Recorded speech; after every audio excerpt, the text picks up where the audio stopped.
Hello and welcome to Don't Bury the Lead. We recap WWE Smackdown every Friday night after the bell. My name is John Zindel. I'm joined by Dom Scarcella. Dom, go ahead and tell the people a little bit about yourself. I smell a post-match beatdown coming on for Don't Bury the Lead. So without further ado, John, what's our top story for SmackDown March 29th? Dom, we don't ever bury the lead. And the lead is going to be a little unique tonight. It's more Don't Bury the Lead centric. We hit 500 subscribers on YouTube. All right. Thank you for those that have subscribed. And I'm going to go ahead and drink an alcoholic beverage to Okay. celebrate. All right. I was going to get champagne and then I didn't. But I think champagne will come for a different milestone marker. But It can be, yes. Champagne, you don't want to go home too early. it's true. Right? Yes. Yeah, if I start drinking a big bottle of champagne on the stream, I might say something really silly. So We also don't want to do champagne for 500. We may have more to go. At yes, least hoping we have more to go. If you're watching the live stream now, if you're watching the recording right now and you have not yet subscribed to Don't Bury the Lead, what are you waiting for? Hit that subscribe button on YouTube. If you're watching us live on either Twitch or Twitter or where else are we tonight? Facebook, then we love having you on the live stream, but if you want to get all of our content, including the edited clips that John makes and even the shorts, those under 60-second videos John makes, all of that stuff, all of our archive is at YouTube. So join us there with at least 500 of your fellow wrestling fans. that is so true, Dom. And let me tell you something.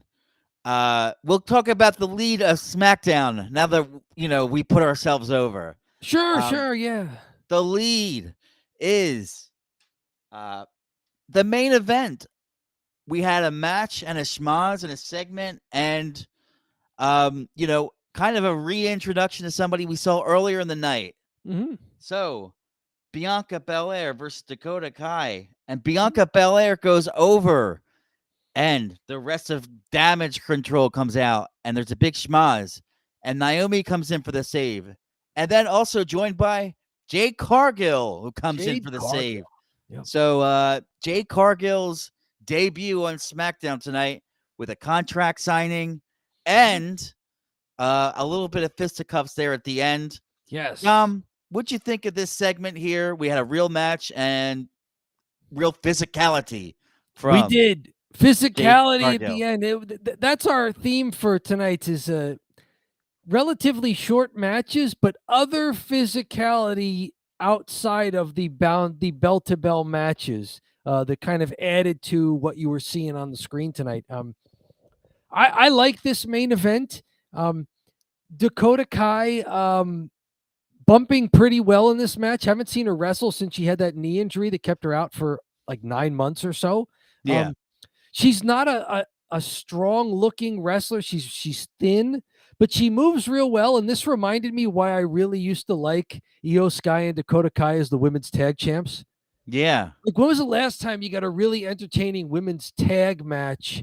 Because Asuka even has been nursing a knee injury recently, and she and Kairi Sane haven't done a lot. But we used to get these wonderful Dakota Kai, Io Sky tag matches on SmackDown when we first started watching. And this sort of brought me back a little. Dakota Kai bumps really well. She's keeps a good pace to her moves. Eventually, yes, Bianca Belair does get the pinfall here in 9 minutes. This was the longest match of the night.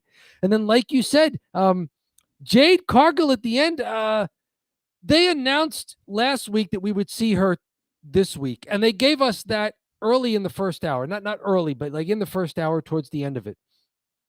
Jade came out and sort of gave Nick Aldis introduces her. Jade gives a rather bland and thankfully short promo. that ends just with "the storm has arrived," which seemed to be a good catchphrase that people liked. And we all thought, all right, there was Jade. That was it. That was it. And then at the end, we got a surprise. I think the crowd was anticipating maybe Bailey coming out for the save. Yeah, right. Really put a wrinkle into it because Bailey saving Naomi and Bianca Belair, but instead it was Jade Cargill who had changed outfits. She was not wearing what she wore for the in-ring promo. Changed outfits, came out, and just cleaned house. Asuka, Dakota, and Kairi Sane just all taken out by Jade Cargill, and the three baby faces stand tall at the end.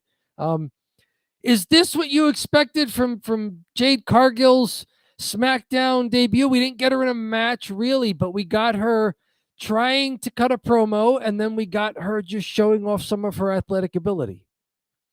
Yeah. Interesting route with the promo. Like the theme song, the whole entrance, the look, it's all $1 million. Well, the theme song used to be $1 million in AEW. They use some revised version. I think they need to work on this song. But she comes out, she looks great, right. Like 11 out of 10 look. She gets in the ring and she gets in the mic and thankfully, like you said, she kind of makes it short because nothing was really landing. You could hear people talking throughout the promo, which is never good. She's not loud. She's got that big body, and we imagine lungs because she's an athlete. She's just not loud. It's a little bit like Brock Lesnar sometimes when he would get on the mic and you hear this little squeaky little mouse voice that he has. And you're like, this big giant guy, you'd think he'd be this big barreling beast of a man talking. Sure. But yeah, she wasn't. What did you? What is your thoughts on the promo? The promo, I've got to hear that she's actually enthusiastic and into it. I think part of the problem is that she, like you said, she looks like a comic book superhero. So when you look like that and you get on the mic and suddenly you're not just average with maybe your promo cutting skills, but you just have like an average forcefulness to your voice. It's like something doesn't fit here. She's got to work on delivery, the staccato, hit your consonants, hit your accents. Work on whether you're a baby face or a heel, which that's going to grow over time. To do what you will with that. But good to see her.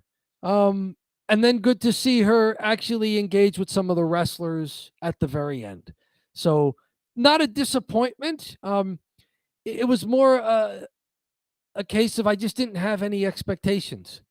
We've seen her doing that one small clip of her training in the dungeon with Natalya. And she was working out with another wrestler there. So we saw that, and it was good. We saw her a little bit in the Royal Rumble, and we've seen her try to talk. So I just didn't have many expectations at all. And considering I didn't place a lot of my own prejudices on her, I thought it worked. It's entertaining. Yeah. She got a big pop from the crowd when she walked out at the end and slowly walked to the ring for the slow motion save. Yeah. I'm excited Jade's on SmackDown now. It's maybe, it's good to see her finally start to do some stuff. Mm-hmm. And I thought the end was cool. Like seeing her put the beat down on, you're like, okay, cool. Like she can do big power moves. Oh, sure. And from my perspective, I'm going to pull for Jade Cargill. I know we've made some videos. It seems like we're not pulling for her, but like we're still pulling for her. We're kind of just questioning where the hell is she? So now that she's here, I do want to just be transparent. We actively root for all the people to do well. So yeah, we don't root against the quality of the show that you and I watch for 2 hours each Friday. I don't want a bad show. We don't want crap. I mean, occasionally we give a thumbs down to an episode or a pay-per-view, but even then, it's not like it's still okay to watch. I mean, we don't want people to be terrible. Yeah. So I think as far as a debut is concerned, it's late. I would have definitely rather had it come earlier, but let's see what she does. And then we kind of talked about this last week. They'll bring her in after WrestleMania when we hit like a new season here. Mhm. So we'll have an interesting person to talk about on the stream. Was this influenced at all, and you're an AEW fan, by Mercedes Moné showing up in AEW mid-month? Yeah, maybe they're probably petty enough to do something like that. We've seen, or not just petty, but just competition. Like Mercedes Moné shows up on AEW TV on March 13th. Mhm. She's now been on, what, 3 Dynamites? Yeah. By the time they announced that Jade Cargill is going to get physical at all on Yeah. a SmackDown. So, that's good competition, and you watch AEW. Compare for me the pop that Mercedes Moné got when she debuted on Dynamite versus Jade Cargill tonight. Yeah, on SmackDown. Mercedes Moné, they advertised beforehand that she'd be there, and a lot of people showed up as a result. They had a big house. For AEW, they had like 8,000 people, and the place was completely sold out, the building that they had. And the crowd went crazy for her, and it was her hometown. She's more of an established star. Jade is like, everybody just is like, oh, she's got so much potential. So, they just see her body, they see her look, they see she looks like Storm from X-Men, and they're like, oh my God, that is like, even when she was in AEW, we're like, this seems like Vince would be all over this. This is when Vince was still in the picture, but we were like, yeah, Vince is going to be all over her. This is like, he would love someone like her, because he loves like bodybuilders, right? And she is definitely that. So we veered a little into AEW just because it seems relevant, but yeah. So Mercedes Moné, big splash in AEW, and maybe that accelerates WWE with the Jade Cargill splash here on SmackDown.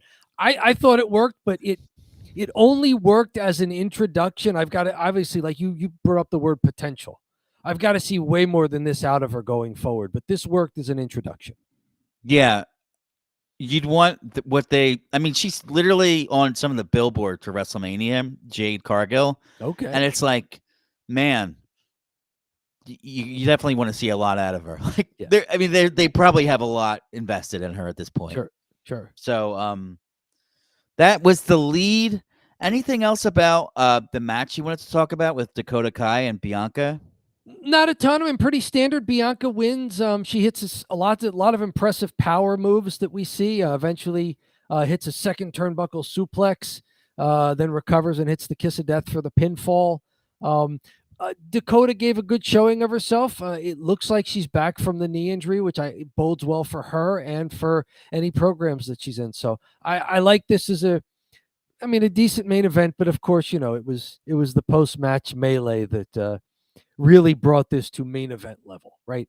Yeah.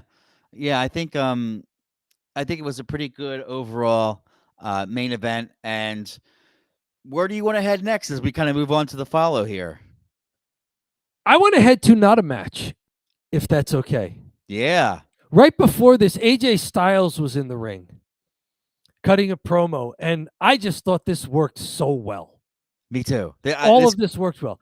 Between AJ Styles leaning into the heel persona, pausing and like egging the crowd on to chant for his opponent, which they wound up doing, calling out LA Knight and then looking around like, hey, you coming out from the back? No, maybe you're coming in. Maybe you're the cameraman here. And he like goes over and basically, I guess, paintbrushes the cameraman. It turns out not to be LA Knight. Mm-hmm. And he just sends the guy out of the ring, and then like he gets security to grab some guy in a hoodie who's in the crowd, and of course it's not LA Knight. And then as AJ Styles is standing there on the floor, wondering where LA Knight's going to come from, if he's in the building at all, we see one of the security people behind him take off his disguise, and it's LA Knight, and it was just brilliant. Reminded me a little of 1997, where it was, like, where's Sting in WCW? Like, where's he coming from? Is he in the rafters? Is he coming from the back? Is he coming through the ring? Is he coming through the crowd? Are there going to be multiple Stings? Are other guys going to be wearing Sting masks? And there was just a little of that, like, you had a feeling that LA Knight had to be there tonight. But, it was the reveal. This is the kind of thing where even if people know the punchline, if the joke is set up and delivered well, you can still get a laugh out of it. And, this was not a joke, but it's kind of the same dramatic build. You figure LA Knight's got to be there. And Right. it's just the reveal. And I thought this worked so well. And then LA Knight cut a very brief promo. I like the fact that even though LA Knight is one of their best people on the mic, he doesn't have to sit out there for 5, 7, 10, 12 minutes. He can give you a 2 or 3 minute promo, hit his staccato points, get the attitude and the personality out there, hit his catchphrase, give us the yeah, drop the mic, and we're done. It doesn't have to take forever. So this whole segment did not take forever. It was a ton of fun. I'm already looking forward to this match at WrestleMania. Spoiler alert for a special we may be coming up with this weekend, previewing WrestleMania 40. But Yeah. I love this. Tell me about this segment. And we did get some physicality in it. We got to see them actually fisticuffs, AJ Styles eventually just, escaping from the ring as LA Knight chases him, then jumping the barricade and escaping through the crowd, which is kind of not something a heel would do. But, hey, that's what they did. They didn't send him running back up the entrance ramp. They sent him running out of the crowd. Mm-hmm. And I guess that was just to make sure that AJ could get away and LA Knight could be left there to cut a promo. But, I mean, I'm not going to quibble over that little detail about, wait a minute, the heel escaped through the crowd. Shouldn't he be stabbed like Jim Cornette? Right. But what say you about this? And am I making too much of it by just, ignoring all the other matches and just going to this promo? No, this was probably the highlight of the night. This is probably the best match or segment of the night. I think it was better than any of the matches. Mm-hmm. And typically we're wrestling, mm-hmm. We like the wrestling, but this was really good. I think AJ Styles is pretty natural. For some reason, it's he wrestles great as a face, but on the mic, he feels a little bit better as a heel, right? I haven't seen him be a baby face since early in his career in his Impact Wrestling days. Mm-hmm. Early NWA, then TNA Impact. So he's a different person at this point. Yes, got a different look, completely different. I'm impressed by him as a heel. I'm also impressed that, like you said, he's a guy who's easy to cheer for because of his moveset, because he is entertaining.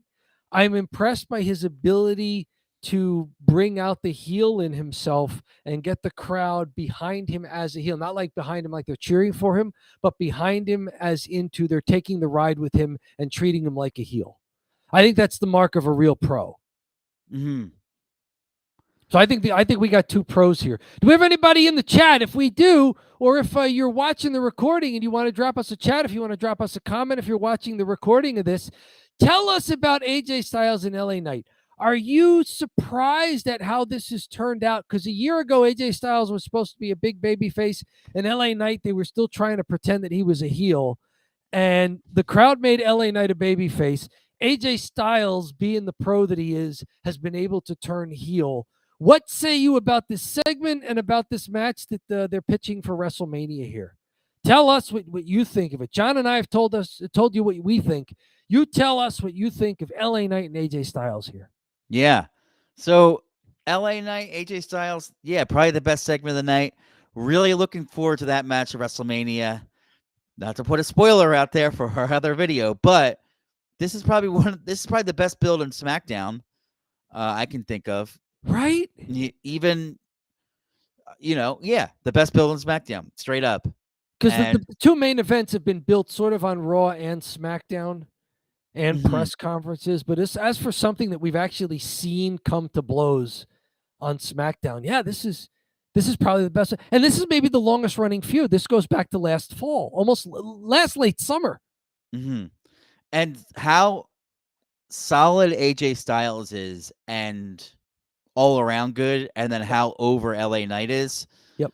I said it once. I'm going to just continue to say it. Like, this will probably steal one of the nights, one of the shows, It might. Wouldn't that be something, right? Yeah. No belt is involved. No belt, Just, and there's a zillion belts on the line, right? right. They have all these belts in the company now. They're bringing ladders into it and all sorts of stuff. Mhm. But yeah, they just two guys who are tremendous athletes and tremendous pro wrestlers, all around pro wrestlers. Yeah, it might be a really entertaining match at WrestleMania. Yeah, for sure. That's what I got about it. I mean, there's not much else to say about it. It's not like we're gonna call spots in a schmaz. Right. So I would go to a match, and maybe we can go to the opener here. Okay. So KO and Randy Orton versus Pretty Deadly. Yes. Pretty Deadly get a somewhat shocking win as a result of Logan Paul's interference.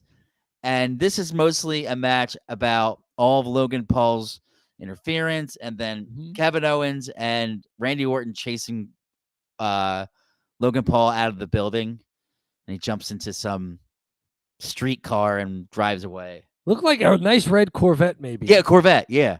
I don't know if it was his or not, because there was somebody a couple of guys in suits that he threw out of the way of the car and just jumped into it.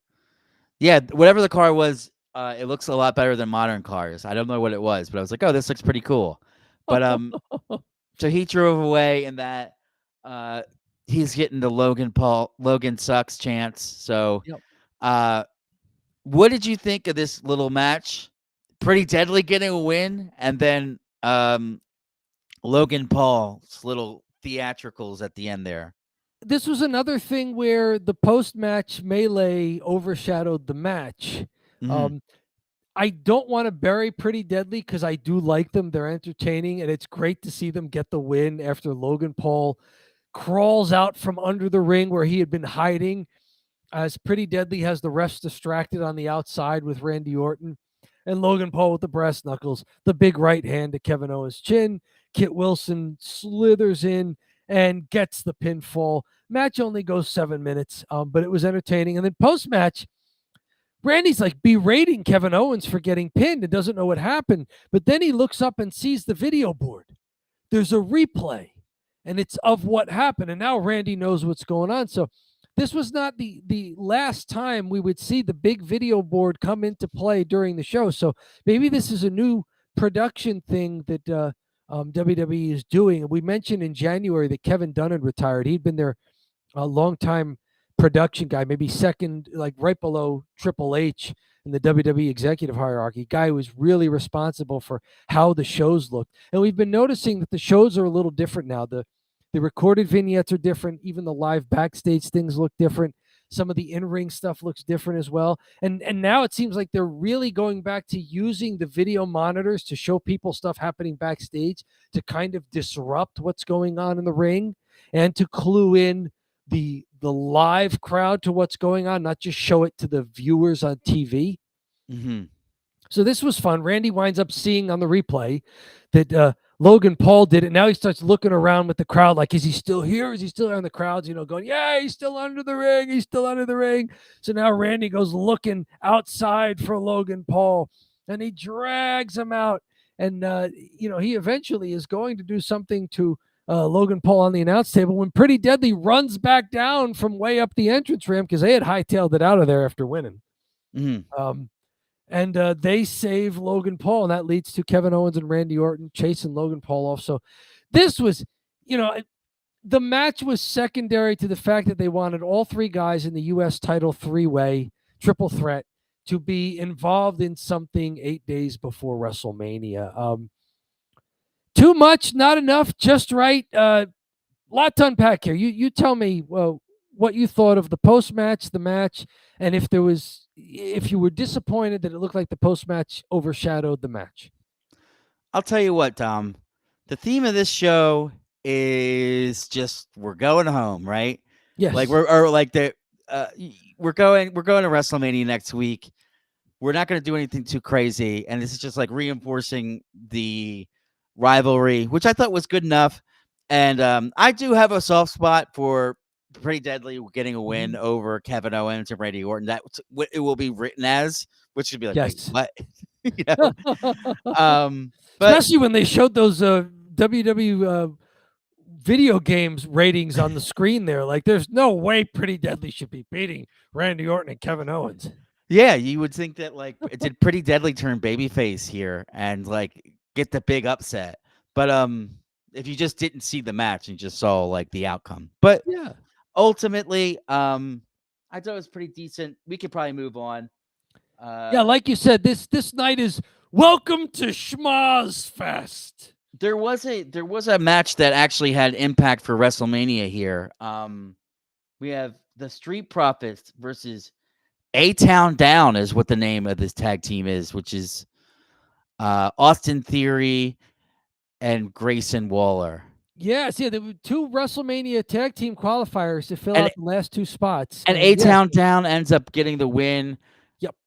Off of distraction from the big board, like you mentioned earlier. From the big board. There you go. Yeah, it looks like the Street Profits are going to win it when they show we like him, don't we, in this role, Karrion Kross. Yeah. A beatdown in the locker room of B-Fab and Bobby Lashley. Scarlett was there with him, of course. They're drinking the Bobby Lashley champagne there that he was going to pop when the Street Profits won. And yeah, that causes the distraction. Did this work for you? The distraction and Angelo Dawkins being, he and Montez Ford agreeing that Dawkins should run to the back and help while Montez Ford just was supposed to put away the rest of the match by himself. Did this work for you? Of all, I think like there were so many of these matches that had like different run-ins and goofiness. It would have been nice to just have one normal match. But I guess they're still like building something else. So again, the SmackDown, the theme is just all this build and like heading toward WrestleMania. We're not going to do anything too crazy. The normal match was the main event that we already took care of. Right. Sorry, everything else is a little weird. Yeah. I did like where the match is headed right there. And I think it made sense to me. Well, really, the Street Profits could have been in it too. Because they've been trying to build them up. But Grayson Waller and Austin Theory win. I kind of I predicted that. I assumed that would happen. Really? Because they need some really solid veteran people in there, right? Because it's going to be a big mess with the ladder match. And I think Grayson Waller is probably the big veteran in there that could maybe be the ring captain, Okay, so I would have figured that on the WWE main roster, the Street Profits are the veterans here. And Montez Ford looks like he's built for a ladder match. Yeah, for sure. Like, I think that the Street Profits are pretty good as a tag team, but I just think it's sort of like a ring general in a big mess like that. Maybe Austin Theory is the one that's going to memorize all the spots and know what we're going to do for the whole match. And frankly, whoever won this match probably wasn't winning the belt in this ladder match. Yeah. So if they've got a better storyline involved, which, we saw post-match here, the Authors of Pain attacked Ford and Dawkins as Karrion Kross stomps out to the ring. It's a 3-on-2. Eventually, Bobby Lashley staggers to the ring. He's been beaten up, and he gets the beat down too. And Karrion Kross, this is the best Karrion Kross we've seen. This is shades of when he dropped some of the weirdness just for the Rey Mysterio program. Maybe was that a year and a half ago almost now? Mm-hmm. No, these 2 goons that they have, the AOP people, goons have really helped. And a lot of they're not doing it. I don't know. I think they've somehow put the gimmick in a way that it's less of a joke. Like it's less nonsense than it was before with all the cards and all the weirdness. Yeah.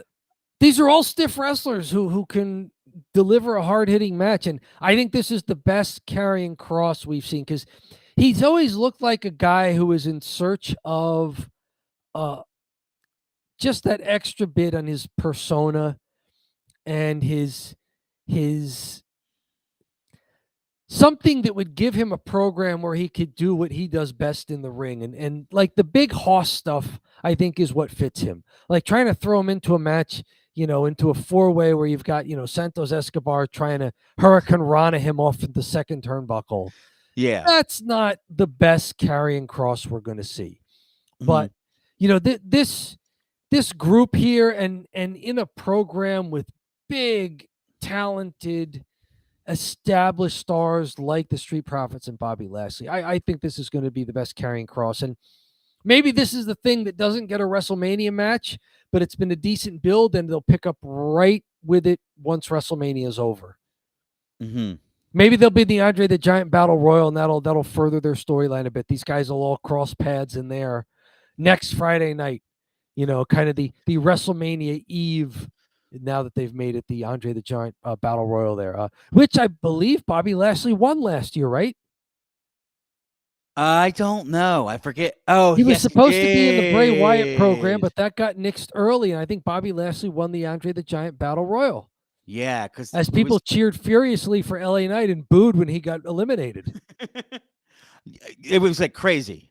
Yeah. Yeah, the heat for LA Knight getting eliminated was nuts, and they were like, "Oh, okay, well, can you?" So maybe please- the Andre the Giant Battle Royal isn't the worst place to be. You don't get one of the big nights and the big billings, but it's going to be watched on TV by a lot of people, and there could be some cool stuff that comes out of it. So I like this match.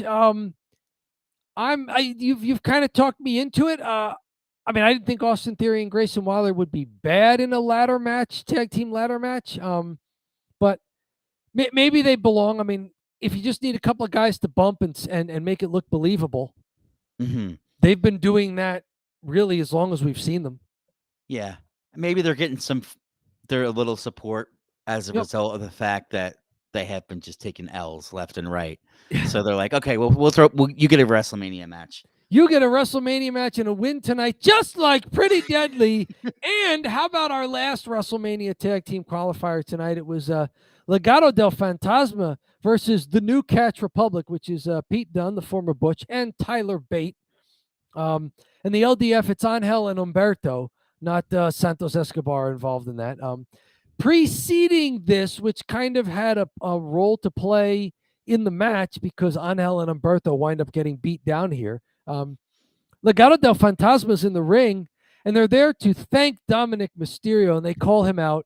Judgment Day is apparently here, as we saw later. They're all here just watching in the back. Dominic Mysterio comes out and loves it. Juan, what's up? Hello, Juan Lorenzo. Thank you for checking in here. Don't bury the lead.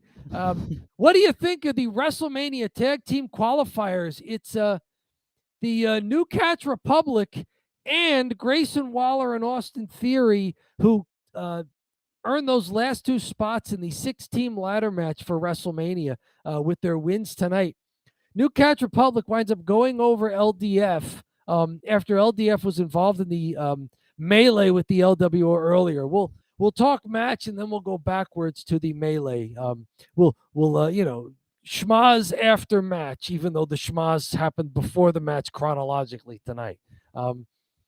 What say you about the New Catch Republic, and do you think those guys will be good in a ladder match? New Catch Republic, yes. So this is going to be Butch. Yep. And yeah, God, there's another name. So it went from Butch Pete Dunne to Pete Dunne, and now we're the New Catch Republic. Now they've called themselves the New Catch Republic. Okay. Unofficially, the Bruiserweights. Yeah, which I think is a cooler name than the New Catch Republic. The Bruiserweights are just call them the Bruiserweights. But yeah, so the New Catch Republic, I like Butch, aka Pete Dunne, a lot. So I'm happy for them. Boy, the little guy with the underwear. What is his name? Tyler Bate, who is now not wearing tighty whities anymore. So maybe he got the message. Yeah, maybe did they watch Don't Bury the Lead? We were like, what is he wearing? We've seen Butch in ladder matches as a solo. So we know that he gets it and can do it. Tyler Bate looks like he can as well. You think there'll be a good entry to be in this tag team ladder match? Yeah, especially because this ladder match is going to be really goofy, and Tyler Bate seems to be specializing in the goofiness, right? So I think like you have that goofball style that he has, and say what you want about the style, it's like kind of comedy, but he does really unique moveset. He does. Like he does have like a unique moveset and a concept in pro wrestling, so he at least stands out, and that'll be helpful for the ladder match. Yeah, I like it too. I mean, either one of these teams would have been entertaining, but I don't think the LDF has made a big enough name for themselves or have gotten the push yet where you'd see them in this. So I think the right team winds up in the ladder match. Plus, it looks like Angel and Humberto have other things to do because it's heating up between Legado del Fantasma and the Latino World Order. As Santos Escobar and the rest of Legado del Fantasma are in the ring, thanking Dominic Mysterio, who also joined them in the ring. Rey Mysterio and the rest of the LWO walk to the ring for a confrontation.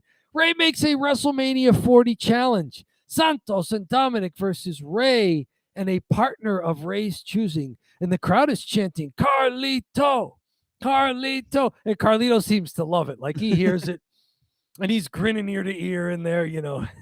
He's like bringing out his inner R-Truth or something, you know, for Yeah. I actually was a little bummed. I was like, Dragon Lee. I was like, oh, I thought it was going to be Carlito. Yeah, Ray then announces the newest member of the LWO, Dragon Lee, who comes down to the ring. And, you know, now the LWO winds up on top in this, you know, schmaz here, which is expected because they've got an extra person now. So you would expect the baby faces with one more person than the heels have to win this melee. And they did. And they tried to play it up a little like, you know, oh, now Angel and Humberto have to wrestle this tag team qualifier match. This is so unfair. You know, they were almost making them out to be baby faces. Yeah, they fought in a schmaz, one man short. You know, the other team had the power play there, little hockey reference for you. Then they got to walk right into a match with a disadvantage. So fun little match here. Anything spot wise that you like, or do you want to talk more about the reveal for the WrestleMania tag match? LWO, the crowd was chanting for during the promo. Yep. And at first, because Jade's promo went over not so hot. No. I was like, man, is this crowd really dead? And then I saw the promo with LWO, and I was like, well, LWO doesn't necessarily get LWO chant. So that's kind of a great sign that, you know, the Jade promo wasn't doing so hot, but the crowd was ready to go. And kudos to LWO for getting the chant. And I like this because I get to see Dom versus Rey, which is like, come on. It's in a tag match, but yeah, we're getting that again. And those are really the two guys who stole the show in the talking segment as well, right? Oh, yeah. Dominic for sure. Mysterio got out there. That was when all of the heel heat came out. I mean, this guy got booed so much you'd think it was his wedding reception. You want to know what we're talking about?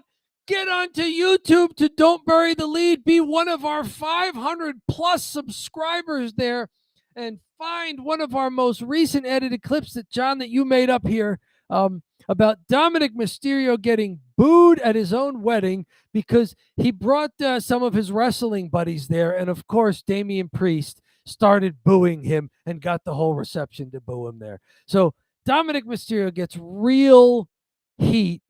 And then when Rey comes out, now the LWO gets a lot of heat. But, you know, the cheap pop in a sense, the pop, they've got the baby face reaction. So I like where that went. It was Rey stole the show for the baby faces. Dom stole the show for the heels. So those guys being involved, I think, elevates a little bit this feud, even though Dom can't be in the LDF permanently because he's still in Judgment Day and they're like running Raw. Yeah, I have to say this was a pretty good enough segment that had a good ending, but we saw a lot of this tonight with like kind of promos and semi matches. So anything else you want to talk about SmackDown tonight? We had another video promo that turned into some physicality. It was Io Sky cutting a studio promo in Japanese with the subtitles, which is good. They do that with Shinsuke Nakamura, where, you know, especially if you're the heel, you can speak the foreign language and be more mysterious and cunning that way. So Io Sky is just leaning into the you know that's she cuts a good promo in Japanese, even though I can't understand it. And then the subtitles are there. And then at the end of her studio filming this, you could see Bayley come in and attack her, and she's like throwing the light stands on her. And, you know, eventually they wrestle through the green screen So this just became a mess of destroying lots of studio filming equipment. But I Right. like it. It was a way to get each of them on screen without having them involved in what became the main event schmaz. Because Mhm. you really don't want those two to be out there, maybe, Right. Right. but you still want them to do something on this program. So that was it, the video package. I like the way they're doing their videos now. There was one more on the show. It was for Tiffany Stratton.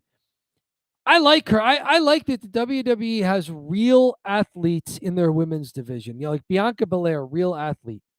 Jade Cargill now, real athlete. Um, with competitive backgrounds, not just people who look great in the gym and can be taught to do the pro wrestling moveset, but legit athletes outside of getting into pro wrestling. Oh, for sure. It's the same thing with Tiffany Stratton. Like Mhm. real athletes. I like it. I like Tiffany Stratton. I like Tiffy Time. I think it's hilarious that she makes the gesture of pointing to the wristwatch. That's the gesture for what time is it? You point to your wrist for the wristwatch, and I wonder how many people who don't even know what a wristwatch is. Yeah. Because who wears a wristwatch anymore? Right. Everybody just looks at their phone. Right. They're gonna know This what is true. time it is. Especially since your phone is synced to a satellite and it gives you the exact time or whatever. I mean, even I don't carry around a mobile device, but I carry around a wristwatch, but I don't wear it on my wrist because that's annoying. But yet everybody seems to get the gesture still. It's Tiffy time. Um, I like it her. it was a good little segment that kind of Yeah. made her like a Paris Hilton type. It's weird because we've only seen her wrestle and it's all complete babyface stuff and the crowd's cheering for her like crazy. And then they're Yeah. like, I mean, it might be like an LA Knight thing where they bring her up as a heel and then like, okay, just turn her face. But I wouldn't mind just her keeping that attitude and being a face. Yeah, let people cheer you because right now she's not doing a lot of heel stuff. They're just trying to insist that she's this entitled brat. Yeah, but she's like winning matches and has a great offensive display. So Yeah, and she wins them without like a manager who cheats for her. they have so many like all the faces like problems they had in the past with the faces is they're all so corny and they're all like not clueless, but they're all like the same Mighty Mouse character, right? Where Yeah. now you kind of have like, oh, this person's just being herself. She's kind of cocky, but we like her. Okay, cool. And one more thing from just the show overall before we get to drive time here, but this whole SmackDown took place in Mohegan Sun Arena, and we've had not great experiences before with these smaller Connecticut close by venues that they do just as they're hopping through on the way to a big show. Last year, I don't know if it was in Mohegan Sun that we saw like just a lousy SmackDown. It was awful. I remember it specifically because I looked up this one and I was like, where is this? Yeah, I was like, oh, this is like a random stadium in Connecticut. it's on a Native American reservation. I think Mohegan Sun. It's a big casino resort. Okay. Just somewhere on the reservation, and they've got the arena for big events because you can host them there. And WWE being headquartered, for all those years in Stamford, Connecticut, and making their way through New York City to get to Philly for WrestleMania. Mm-hmm. Yeah, you have a hop in Mohegan Sun. Why not? Yeah, right. I can Much remember better crowd this time, right? Much better show overall for Mohegan Sun.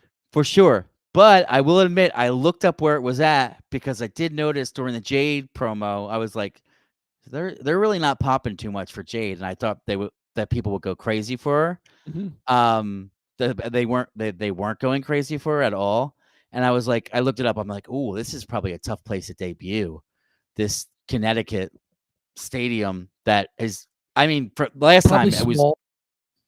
it's smaller and it was so dead the last time. I remember I looked it up. I don't normally look at what city they're in unless it's notably loud or notably dead. Yeah. And that was one that was notably dead. But yeah.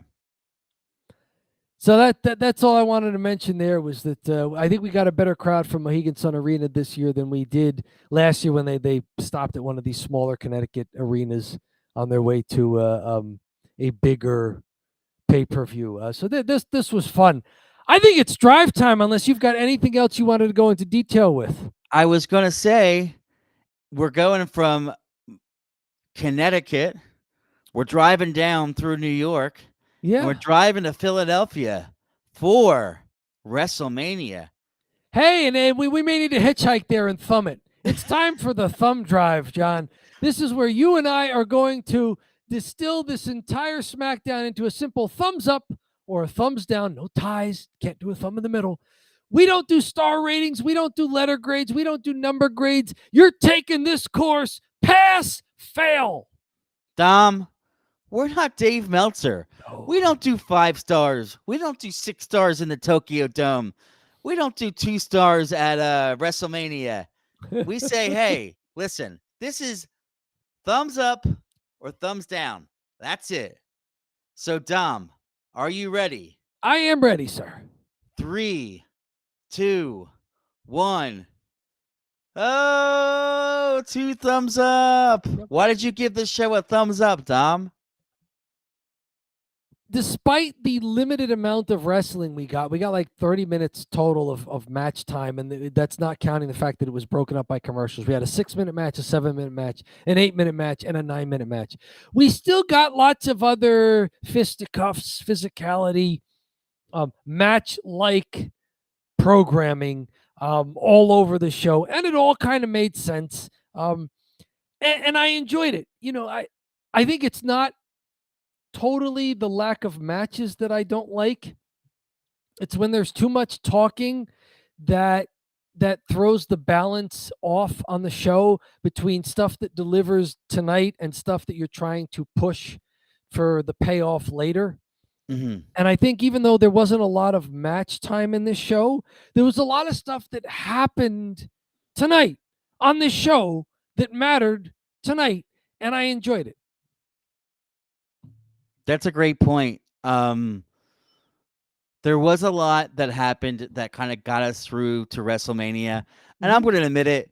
I said, this show probably kind of doesn't matter that much. And we're kind of just headed into WrestleMania. We don't want to get anybody hurt. We don't want to screw anything up. All the matches are pretty much set. So we're in this random stadium in Connecticut.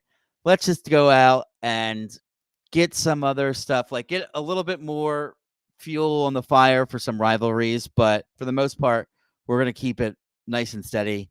And I just think, I'm looking forward to WrestleMania. I have tickets. I'm not going to give it a thumbs down. I'm going to think positively about it. So I gave it a positive on the road to WrestleMania. I'm going to give it a thumbs up. And we hit 500 subscribers. I got a high noon and I'm drinking that. I'm feeling pretty good. All right. Well, that's 2 thumbs up for a show that's probably kind of unusual for us, right? Yeah. Definitely something that we would, on a normal SmackDown, we might lean toward a thumbs down. But considering the situation we're in, I'm going to go ahead and say, listen, we're not going to have Cody Rhodes and Roman Reigns face-to-face again, right? We've seen it enough. We know what's going to happen. We've seen all the other stuff built up. They found ways to get to, some other matches in there with Rey Mysterio and Dom Mysterio, that tag team, Rey and, Dragon Lee, yep. and then Santos and Santos and Dom. Yeah. So honorary member of LDF for a day there. Mm-hmm. So Dom, you think it's getting warm? It is getting warm. We have opening day baseball today. We did. And that's just a sign that summer's coming and it's getting hot. And this was about $1.50. This is cheap. This is that is cheap for celebratory alcoholic beverage. There you go. Did it have a little bubbly in it there? Or was it describe your beverage for the fans here? Yeah, it's a vodka soda. So yes, it is a little bubbly. So It was close enough to champagne. Was not able to get out tonight, and I said, you know what?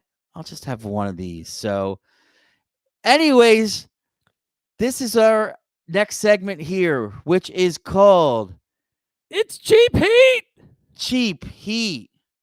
Cheap Heat is our segment where we talk about WWE, AEW, other trending topics in the pro wrestling world.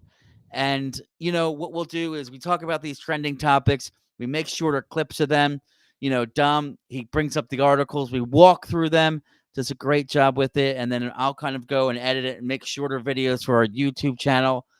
We've gotten up to 500 subscribers, which is actually the first kind of on the road to monetization on YouTube is 500 subscribers and 3,000 watch hours. And we're close to 3,000 watch hours. So very exciting news for Don't Bury the Lead. All but right.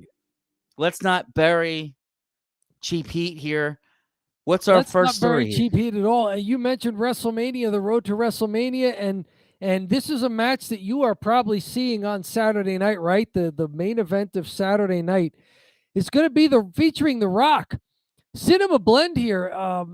The Rock has been so good since returning to the WWE that it's creating a major WrestleMania problem. And his thesis really is down here near the bottom because he kind of buries the lead. As a general rule in wrestling, you want the act fans care about the most to be the one holding the championship. It doesn't matter if it's a good guy or a bad guy. It just needs to be the person the fans care about the most. For a while, that was Cody Rhodes, making it very obvious he should win at WrestleMania. But his main event here is it looks like The Rock, especially, has people caring more about him and not so much about Cody. And Roman Reigns even. This is Cody sort of losing a little of his shine. Cody Rhodes' support was at an all-time high 6 weeks ago, but The Rock and Roman Reigns have risen. Cody hasn't kept pace. We don't watch Raw a lot, although they've tried to bring Cody and The Rock and Roman onto SmackDown and Seth Rollins onto SmackDown occasionally. And they show us video packages like they did tonight of what happened at Raw this past Monday. What say you about this thesis that, good guy or bad guy, your top champion has to be the guy who is, for whatever reason, most over with the crowd, whether it's babyface or heel? And is Cody Rhodes not quite getting there? I mean, I kind of agree. Like, I kind of see where this dude's coming from, because if you think about it, The Rock has really taken over, and he's been the must-see thing. The final boss. He's calling himself the final boss. He's the big star. He's ripping the crowd to shreds. He actually just came back to tell everyone like how great he is, and it's kind of working. It's kind of like, wow, I forgot about promos like this that were just amazing. So, I don't know that I am too concerned that he hasn't kept pace. Okay. But it is true, right, that I would agree kind of with his assessment. I feel like it's been more about The Rock and then always Roman Reigns, who's the champ. But I haven't been a giant Cody guy, but we'll see, I think everybody else is, so I'll go with the crowd. Man, me too here. But then The Rock started doing Rock things. Instead of trying to win the crowd over, he leaned into being a heel. He created an updated version of his Hollywood Rock persona and reminded everyone of why he's one of the greatest mic workers in the history of the business. So this came to us from Mac Rod, the editor-in-chief at Cinema Blend here. Interesting conversation topic. Thank you, Cinema Blend. Thank you, Mac Rodden, for this. And yeah, it could be a problem if Cody Rhodes is like the fourth most over guy in the company. Can you put the belt on him? Yeah, I mean, LA Knight's more over than him. If Cody Rhodes is the fifth or sixth most over guy in the company. Yeah, no, Roman, Rock, Seth. Yeah, Seth is kind of getting there. He seems like he's kind of been more responsive. Mm-hmm. Um, yeah, LA Knight. it's almost like Cody's just kind of run out of gas, and they just keep referencing his family, and it's like he's been doing it for 2 years. Yeah. And it's a shame his brother's not there, but his brother's in AEW. Like I was thinking that the whole time. I'm like, this feels like something if you had to have Gold Dust or Dustin Rhodes, preferably, Mm-hmm. really, Dustin Rhodes in the picture, that could really probably bring the whole picture together. But yeah, he signed with AEW, so Yeah, especially since WWE bought all the old Crockett footage, right, from WCW. So if Dustin Rhodes did show up, they wouldn't need to do a weird gimmick with him. They could just call him the natural Dustin Rhodes. yeah, and ultimately, I'm gonna have to say I kind of agree with him. What do you think here, Dom? Uh I don't watch Cody enough to know if he's really getting over or if he's getting overshadowed. I know it looked like he was overshadowed last build up to WrestleMania by Sami Zayn. Um, that's a good one. They want the big match to occur at WrestleMania. The problem is then if you don't have a guy win it at the first WrestleMania, you've got to go another 12 months and keep the guy, at a fever pitch for another 12 months. It's not like they did it at SummerSlam where they just had to go another 4. Like they had to go another 12 months keeping Cody Rhodes at a fever pitch on top. And I don't know that anybody can actually do that. No, I mean it's not his fault, right? Yeah, Or I guess I don't know. There is a certain perspective here where you're like, okay, well, if you really want to be the champ, you should be good in no matter what role you're in. So you should be really great in whatever role you're in, you especially to should get yourself dethrone, over, right? especially to dethrone Roman Reigns. Especially considering, quite frankly, every babyface that's gone up against Roman Reigns has gotten way over. So, or was way over it. Yes. LA Knight, Sami Zayn, remember that was Yes. crazy. Sami Zayn was in the toilet, and Yep. then he got over with the Bloodline storyline. Yep. Jey Uso, when he turned, got way over as well. Kevin Owens, even a little bit 2 Royal Rumbles ago. Yeah, right. Got kind of over. Yeah. So it's part of it is being in the big match. Part of it is just the fact that you are a star if they're going to even let you sniff that level of the company. So this is uncharted territory, right? The Rock coming back as a board of directors member and a Right. guy who's just like doing this cameo, showing up again, but he's Is he going to literally Triple H's boss? At this Probably. point, he is like he's Yeah. the final boss. Like they're leaning into it. They're leading into the fact that no, he really is. He's on the controls board of Triple H's. directors. Yeah. Yeah. I mean, by himself, he's not anyone's boss, but the board of directors is above even the CEO of the company. There is some special level of like buying part of the company and then putting yourself over in real life, for real. Like that's pretty wild. Right. So maybe maybe The Rock is too much of a good thing. We'll see. We got 8 days before WrestleMania to see what it's like. On this topic of WrestleMania, Triple H has invited Meek Mill to attend WrestleMania in Philly. We saw a little advertisement for that during SmackDown tonight. Did you know who Meek Mill was before this? Very much so. You did? Okay. Tell me about Meek Mill because I had to go bring up an old Axios Philadelphia article. I am not into the popular music. I know I'm going to sound like I'm 90,000 years old here, but I'm not into pop music. I don't really do hip hop, and I'm not even really a Philly local guy. Right. So I did not know who this guy was. Fill me in on who Meek Mill is. High level, he's a rapper in Philadelphia, from Philadelphia.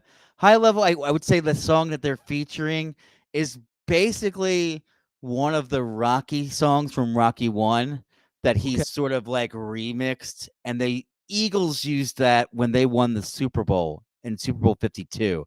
That was like Okay. their anthem that they came out to, and that was a big song. And I think that song kind of skyrocketed after that. He was pretty big in the hip hop world before then, but Okay. he's done a lot of like socialite, like he dates like the right people at the right time, so they kind of like one of those people. Okay, So like a socialite almost. Yeah. yes, but he is the song is really good, and I was pretty pumped when I saw that because I hope to see him Yeah, I perform it got you, Meek live. Mill. It's your city, and WWE is just coming to have some fun. Clear your schedule. So apparently he's going to be there. Triple H said, "I got WrestleMania you." coming to Philly. Triple H, my sons want to come see WrestleMania. Triple H then clap back to him. I got you, Meek Mill. It's your city, and WWE is just coming to have some fun. Clear your schedule, as in you got an invitation. So this is well done on social media. WrestleOps retweeted it. I don't know where Triple H did this, if it was Instagram or Twitter or a very similar platform. I learned a little about Meek Mill.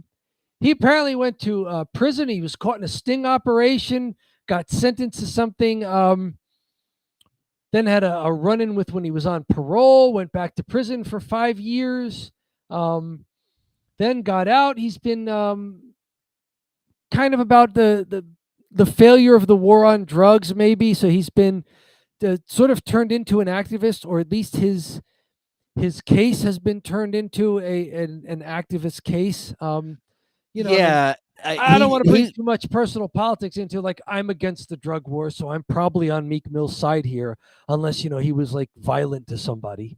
Mm, no, it was pretty cool. Like not really pretty cool, but like he basically went to jail for some nonsense. Like he wasn't on probation on time, or he was like on tour and he wasn't in the city at certain times. So they kind of made an example of him, and then suddenly he went the other way because people were like, "It's kind of ridiculous to just lock him up because he's a rapper," you know? Yeah, I mean, his people from his area, where he grew up. I don't understand. There has to be more to this. They realized there wasn't a lot more to it, like you were hinting at, that it was just like they threw him in prison on a technicality almost. And I was blown away. Apparently, he's done a lot of charity work in his city, so he hasn't like forgotten where he came from, And so this is this apparently is a Philly hometown guy. So kudos to him for I guess making a career and a life out of it under some tough circumstances, and kudos to WWE for recognizing you're coming to Philadelphia. Mm-hmm. This seems like it's going to be a Philly style WrestleMania, doesn't it? Oh yeah, for sure. And they're leaning into it. They've got the Liberty Bell. They're already in Philadelphia, doing like the Axis stuff. And I will say one other thing about Meek Mill. I do remember watching some of his videos on YouTube when he was Okay. first coming up, like these different, like that was the way I was watching music at the time, or really listening to music, because that was I only had the internet. I didn't have like the radio, and I didn't have Mhm. like a cell phone with Spotify or anything like that. So I was watching his videos on YouTube, and he was kind of underground then. Then he had like two big hits and sort of blew up. Okay, very good. Yeah, it's if he's there Saturday, are you excited to see him when you're there in person? For sure. Okay. If he even I should say this. I do remember now. He performed at the World Series when the Phillies were at the World Series. Okay, that was just a So, couple of Octobers ago, right? yes, there is a great photo of him, and maybe I'll just edit it in. There's a Okay. great photo of him. The Philly Fanatic is on the quad, and he's going, and like it's right before the game, and the whole crowd's in there, and he's rapping, and the Philly Fanatic's driving him around as he's rapping, and he's like hanging onto the quad as he's rapping, So Okay. he's performing while the Philly Fanatic drives him around the outfield. So That it's sounds pretty like a good. tough gig because of the Philly Fanatic, not the best driver. No, he's reckless on that quad. Yes. Are you kidding me? So very good for Meek Mill. Thank you, Axios Philadelphia, for this article from about a year and a half, maybe not even actually 6 months ago, 2023 here. So this was a good catch up for me, and thank you, John, since you know this stuff already as well. Let's stick. You mentioned YouTube and watching stuff on YouTube. How about Rhea Ripley on Logan Paul's podcast here, Impulsive, this past week? Staying in character a little bit, talking about, among other things, we won't play this for you. We don't want to get striked or anything. Her Mount Rushmore of women's wrestlers. First of all, she put herself in there. I don't think even Hogan did that, did he? No, Hogan didn't do that. Rhea Ripley put herself in there. Charlotte Flair, Bianca Belair, and her opponent at WrestleMania 40, Becky Lynch. Not a bad 4 if it wasn't Rhea Ripley making the list. What say you about that 4? Mount Rushmores are always fun, right? And frankly, Rhea Ripley's a younger wrestler. She probably doesn't. She's from Australia. Maybe she doesn't have a deep connection to wrestling from 15, 20 years ago or even farther back. That's not a bad 4 to select for your Mount Rushmore, is it? No. And Dom, let me tell you something. Thank you for not playing the video for not only copyright reasons, but we don't want to subject our viewers to Impulsive, the podcast. That is pretty bottom of the barrel stuff. But I'm glad that Rhea Ripley put herself on it, and she still is working heel. She should be in character somewhat. Or even if she's not, she should be that confident. Where, yeah, I'm one of the top 4 of all time. Are you crazy? I didn't think about that. Maybe that's a wonderful heel move, putting yourself on your own Mount Rushmore. Yeah, it should have been Rhea Ripley, Rhea Ripley, Rhea Ripley, and Rhea Ripley. This ended with somebody asking if people could smell their socks because they were nervous about it the whole time. So yes, so if you'd like to go check out Impulsive from March 26th, go for it. It was a lot of fun. I did watch the whole thing, listen to the whole thing. Interesting.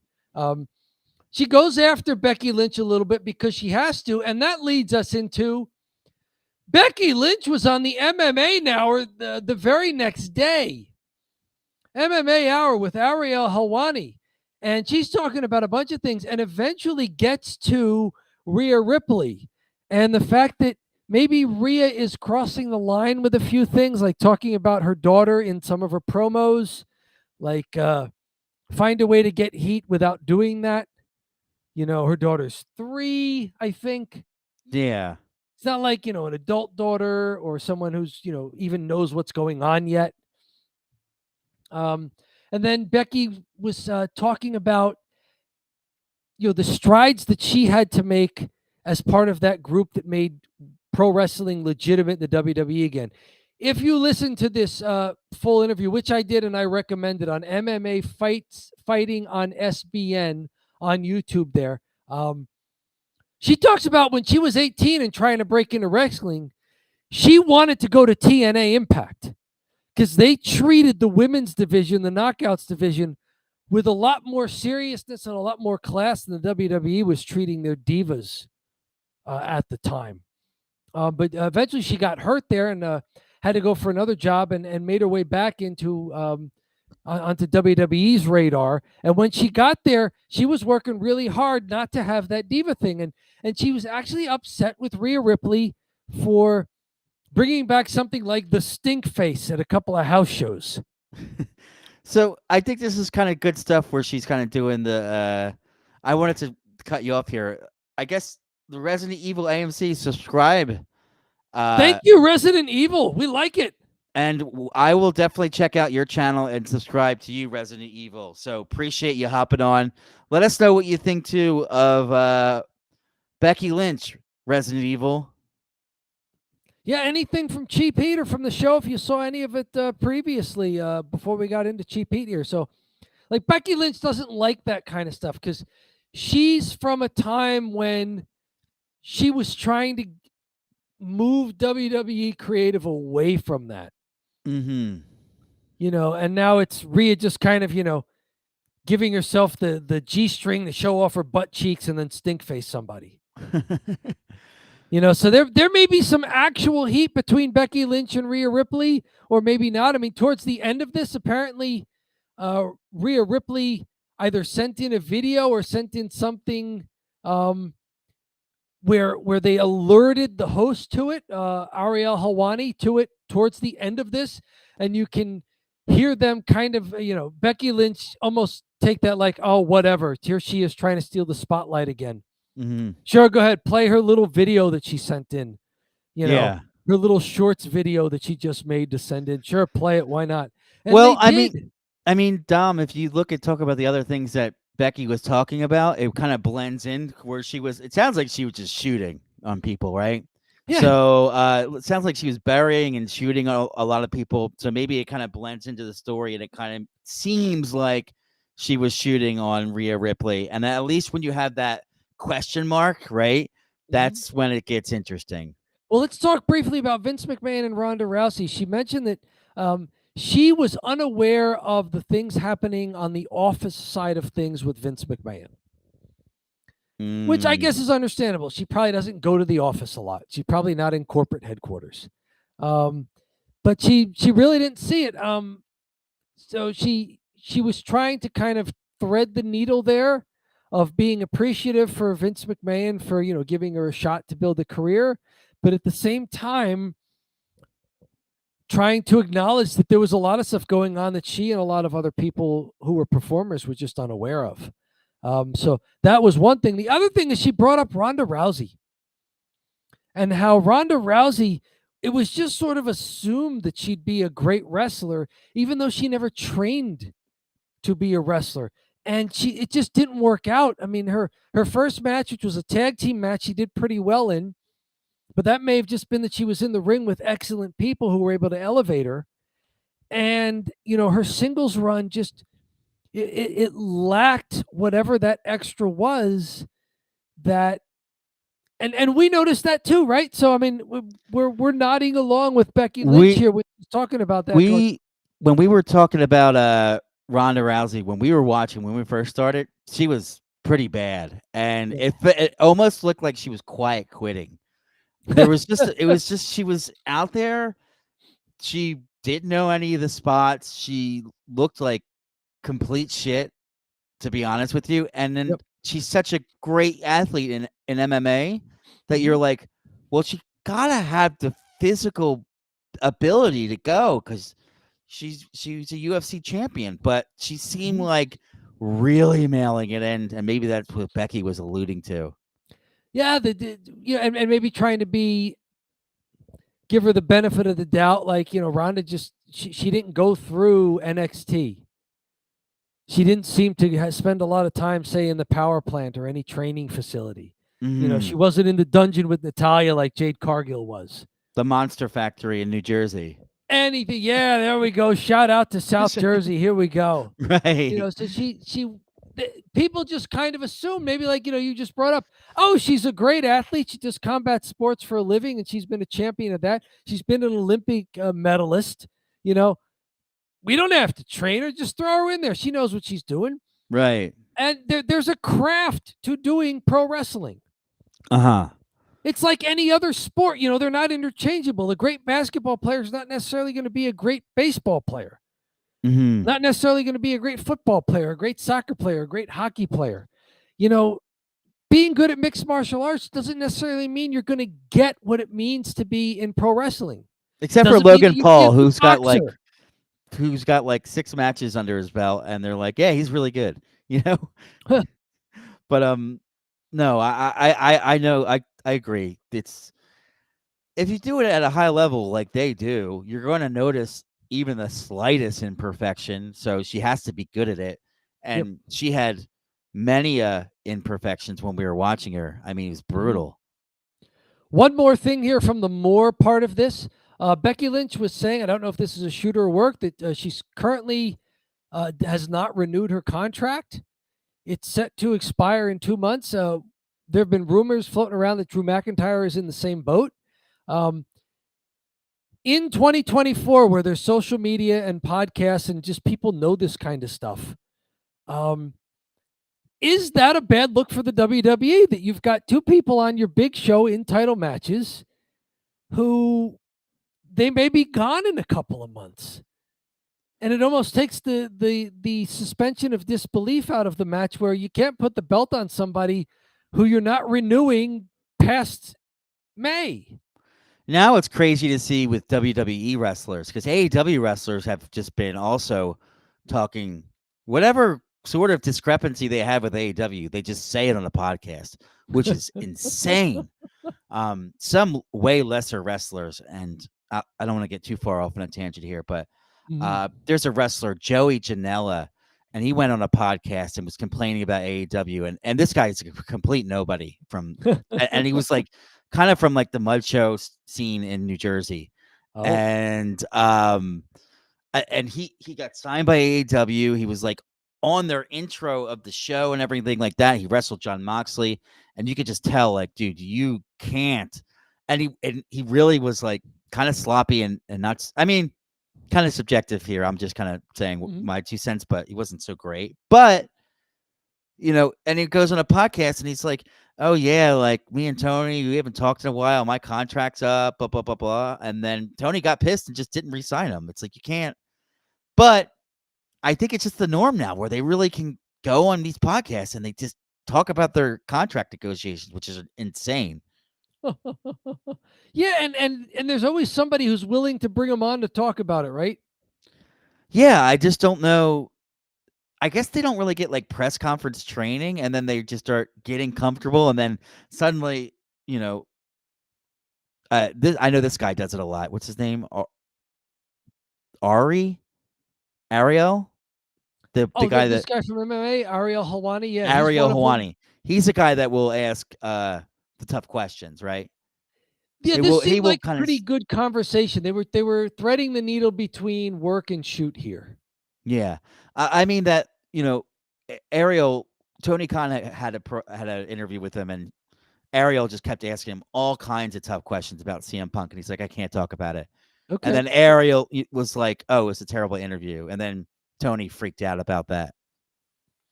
Well, this is called the MMA Hour, and I mean, there's a little overlap now with TKO Holdings having both UFC and WWE as their brands under their umbrella. But this is more of, I guess, MMA is a legitimate sport, right? Pro wrestling is more sports and entertainment. Mm-hmm. So if you go on the MMA Hour, you expect it to be treated more like sport. No. And I guess Ariel Helwani does that, and I like to see that. No, I 100% agreed. So this is good, and I'll throw a little of my backstory in there. NJCW, New Jersey Championship Wrestling. We were on the indie scene. I mean, I was the commentator for the matches, and I would call it like a sport. Right. Yeah, that's how you have to do it. So good for Becky Lynch for successfully threading the needle here. Also, of course, talking about her book, that she's on a mini book tour now that will also overlap WrestleMania. So she's got a lot going on. Hopefully, she has more than 2 months left on her WWE career, because I don't get to see much of her. She's on Raw most of the time, but I like her. Anybody who's a good athlete, a good promo, and a good personality, understands heel and face, and can deliver in the ring, I'm behind you. I like it. Mm-hmm. Speaking of which, whatever your thoughts are about him now, Chris Jericho, this comes to us from WrestleZone. He's older, and with the Sting retirement, all the guys who are like over 50 are now being asked, "Hey, when's your retirement? Are you getting a retirement tour? Are you getting a special retirement match?" And Chris Jericho here, Colin Tessier from WrestleZone, hope I'm pronouncing that right there. Chris Jericho saying, "I have no reason to retire yet. I can still perform at a higher level." This was during a Rock and Wrestling Rager at Sea cruise, recorded in January. And Skylar Russell of Fightful got some of the quotes from it. This was when they were building to Sting's retirement. So people start asking Chris Jericho, hey, you've been wrestling for decades. You're kind of older. And in Jericho's case, you have other things to do like Fozzy. Um, are you thinking about retirement? And Chris Jericho, 53, says, very complimentary to AEW. AEW really did save my perspective of wrestling. That's a kind thing to say. We like that. And really kind of, like I said, reinvigorated my career to where I have no interest or reason to retire as of yet because I still enjoy it. I still love what I do, and I still feel I can do it at a high level. So let's unpack that on a few levels. Number one, AEW really did save my perspective of wrestling. You've seen him in AEW since 2019. Does he look like a guy who's been rejuvenated and is really an AEW guy now? Oh yeah, he's the original. He's the guy that made the whole company kind of start from the start. He was their first champ. He was way over when he was their first champ, and he went to Japan. He wasn't the first guy to jump from from WWE to New Japan when it was like, why would you leave WWE? And he's like, I'm gonna do a one-off show in New Japan, and then Vince was like, okay, I guess, or whatever. So he went to New Japan, did the match at the Tokyo Dome with Kenny Omega, got a lot of American fans interested, and that kind of got the wheel turning on like potential competitors and people leaving WWE and doing different things. Okay. A lot of these guys, and Moxley specifically was a guy too that couldn't wait to get out of WWE because of what they were making him do, and he's like, I can't wait to go to Japan and just they don't just treat me like an idiot. Like they always kind of made Moxley act dumb. For some He reason. was Dean Ambrose there, member of the Shield for a while with Roman Reigns and Seth Rollins. I don't think he really liked the gimmick that they were kind of giving him, and now he can kind of create his own more athletically based gimmick. But anyways, so then Jericho was their first champ. He's got the theme song that everybody sings to.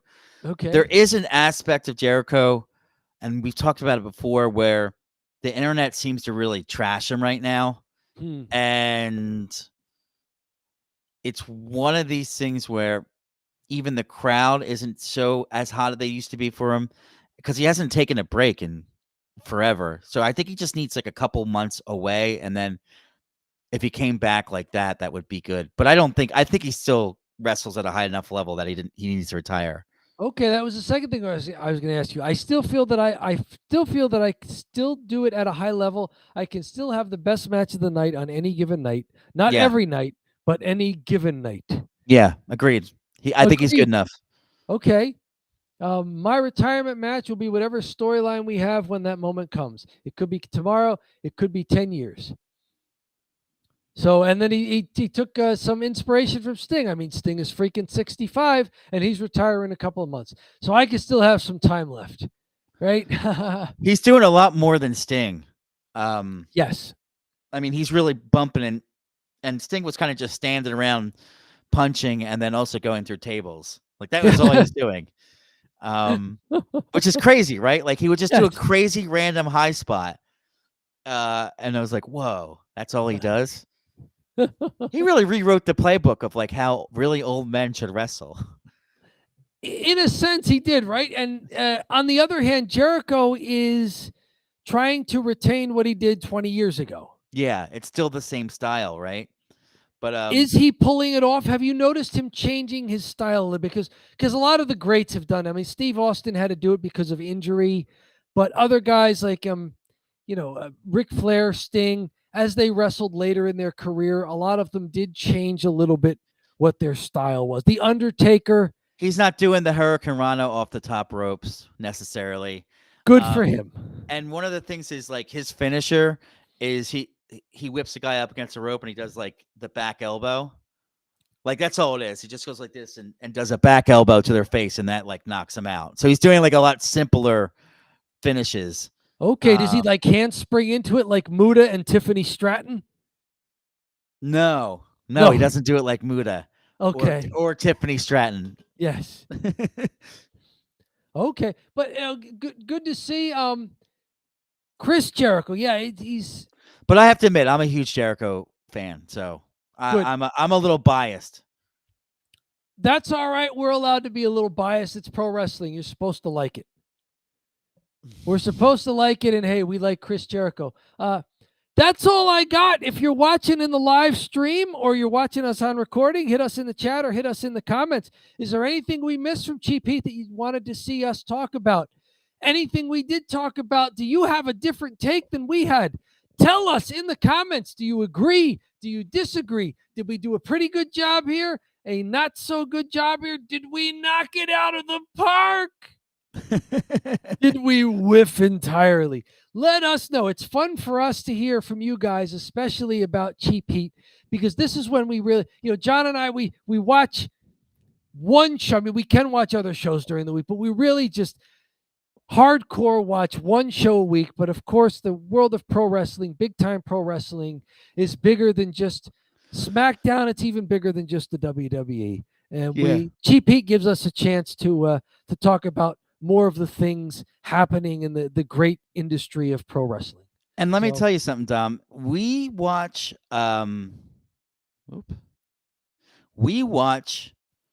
SmackDown pretty much out of convenience. Yes. I think that's like really why, like, I mean, I've learned, I like the show, but I mean, like, it's not necessarily because, like, if SmackDown went to like a Tuesday night and we had to pay for it, like, oh yeah, no way. We'll find the other Friday show. I don't know. Yes, it's free on Friday. Those of us who work early in the morning, if it were a Monday Night Raw and it sends at 11 p.m. Yeah, that's now we're live hours. streaming until 1 a.m. Right. Oh man, but we're gonna have to. Who knows if it goes to Netflix and what's gonna happen? Where is SmackDown headed? We're headed to the Italian Goodbye. Now we're talking. SmackDown is headed to it's USA? from Fox to USA. Ah. So I wonder if they're going to keep it on Friday. I wonder if they're going to keep it as 2 hours, and in the same time slot, 8 to 10. Will it have no home? Oh no, that's Raw has no home for a little bit. It has like 2 months. Raw will be on Netflix. No, but I think between the USA deal and Netflix, there's like 2 months where it's floating around. Really? Oh, I was unaware of that. Okay. Yeah, it's like the way that the USA deal ends, and then the Netflix deal begins. Maybe they need a 2-month continuing resolution of sorts there. Yeah, I'm sure USA could get Raw for really cheap because they probably don't want to move until they have to, Yeah. But okay, very very good. Yeah, so that's it's easy to watch. It's on a Friday. We can do this. We could spend a little time on, say, an Italian Goodbye. We could spend a little time on Cheap Heat. We just don't have to blow through the recap in 40, 45 minutes. We can do the Cheap Heat. We could do the Italian Goodbye. We can have a little more fun with it. It's on a Friday. It's only a 2-hour show. Yeah, no, it's not even quite midnight here in Jersey. Yeah, the 2 hours on a Friday night is like, we could stay up late. It's not a school night, and it's perfect. Yeah, and ultimately, like, it's only a 2-hour show. Raw would be rough. 3 hours is going to be tough to do. What do you guys do? Are you guys more SmackDown people or more Raw? What's your show? What's your jam? Your show for WWE? And are you more of maybe an AEW person? Yeah. Are you more of a Dynamite person or a Collision person? I would have said Rampage, but that's the Friday show, and that's usually just the 3rd hour of Dynamite. Yeah, we're actually competing with Dynamite right now, I believe. Or the start Rampage. of Don't Bury the Lead is competing with Rampage. Dynamite, maybe. Yeah. Rampage. Yeah. But let us know. What do you think? And what do you think about going into WrestleMania? Those of you that are watching, are you excited for it? You think Cody's going to win it? You think The Rock's going to have any? Are you excited to see The Rock wrestle? There you go. How about some predictions, some WrestleMania predictions? And maybe that's a teaser because we will not be live streaming after SmackDown on April 5th. We, of course, are going to save it for WrestleMania to do a big recap of WrestleMania. But maybe there will be a WrestleMania preview video coming out this weekend in the time between this live stream and WrestleMania on April 6th for night 1 on Saturday, where we will be going through our top 5 matches that we want to see. Not necessarily the matches that are highest on the card, but the matches that John and I are most looking forward to watching as wrestling fans. We tried that last year when our channel was much smaller, our view counts were much smaller, and we had a lot of fun with it. So this year, with so many more people subscribed to the channel, so many more people watching our long full shows and even our live streams, and then checking back in with edited clips afterwards. I think we're going to have even more fun with it this year. We're going to do our best to give WrestleMania 40 the preview it deserves. So look for that on the YouTube channel. Don't Bury the Leader Wrestling channel on YouTube. That's where all the big stuff is. Hey, subscribe to us over there if you have not subscribed yet. We have hit the big 500 number, as John was mentioning earlier. In fact, now it's 501. Beautiful. 255,000 total views of our content. Yeah. Thank you, Resident Evil, who was on here and subscribed. There you go. That is if our you're- 501. And if you're on YouTube, it's really helpful if you do subscribe. I'm not going to push it too hard, but our channel's so small and we're getting It's closer free. to monetization, and it's free. You know, you could just say, I don't want to see this, but just having the subscriber really helps us out a lot. It's free to subscribe, and if we put out something that you like, you catch a thumbnail catches your eye, a video title catches your eye there. Hey, give it a click and check out what we're doing here at Don't Bury the Lead. There you go. Dom, we got a crazy. We have an interesting week coming up here. We got to talk scheduling here, don't we? We do. We're going to be making a show tomorrow. I don't know if you've told them about this. Have you? I've hinted that perhaps a preview of WrestleMania will be in the works for this weekend. Since we will not be live streaming on Friday, April 5th, we're going to save it for a WrestleMania recap. Yeah. So we are doing a WWE WrestleMania preview show where we are going to select our favorite 5 matches. I'm going to pick my 5 favorite. He's going to reveal his 5 favorite. Mm-hmm. And then, so I'll make my number 1 pick, and then we'll see where it lands on his board. And we'll talk about why we thought it was there. And then we talk about our prediction for that specific match. Wrinkle, the prediction this year. Yeah. So this year we'll have the prediction. So you're going to see where not only what big matches are going to be out there and what the predictions are, but where how much we're looking forward to it. Mm-hmm. And like any list, I mean, fans love to count. So do we. Yeah. Who doesn't like a list? Speaking of Chris Jericho, you just made the list, right? You just made the right. Aha! Click that pen. You just made the list. Click. He always brags about that. I got a click over. Yep. Yeah. So ultimately, this really looking forward to it. That specific piece. Then I'll be making that video, Dom. I'll edit it up and then I'll release it. Okay. Then after that, I'll release shorter versions of it, of just the individual matches that we talk about.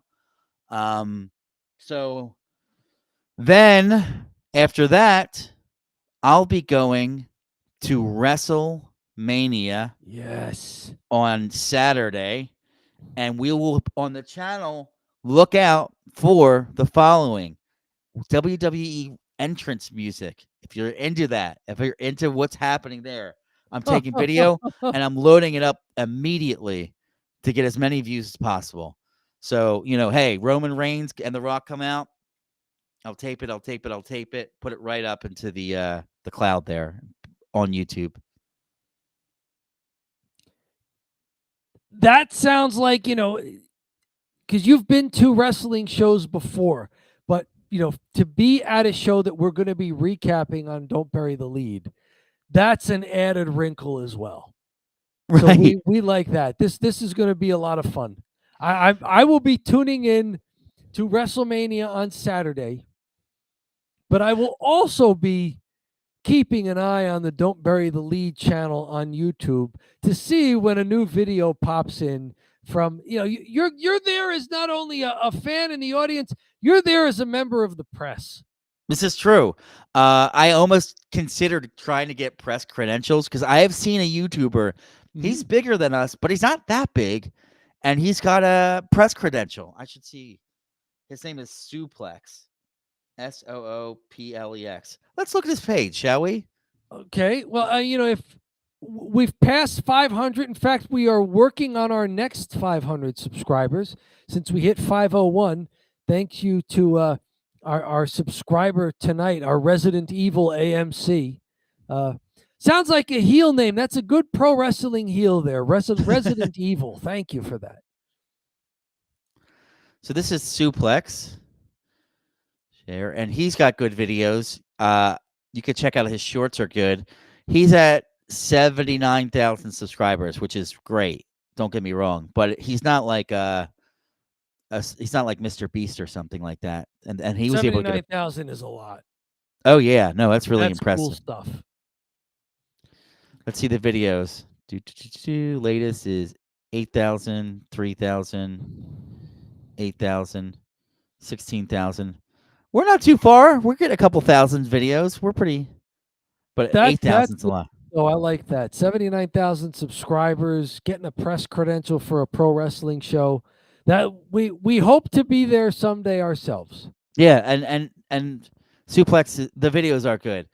He does shorts, and he acts like the mic. His pen is a microphone. That's like one little of a gimmick that he has in there. He's got some good videos.